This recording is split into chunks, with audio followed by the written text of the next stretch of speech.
Hey everyone! Ready for a 60-second real estate investing crash course? Let's go! First, the upsides.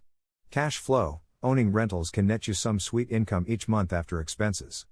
Appreciation. Over time, property value tends to increase. That's more money in your pocket when you sell. Tax benefits. You can write off things like mortgage interest, and even property depreciation. Leverage. With real estate, you can control a big asset using just a small amount of your own money. But hold up. Let's talk about the risks. Liquidity risk. Real estate isn't like stocks.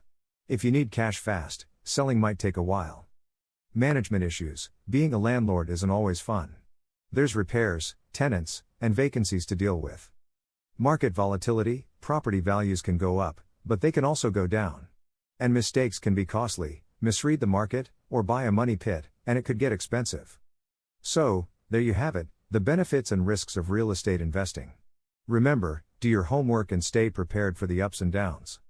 This was your real estate partner. Catch you in the next video.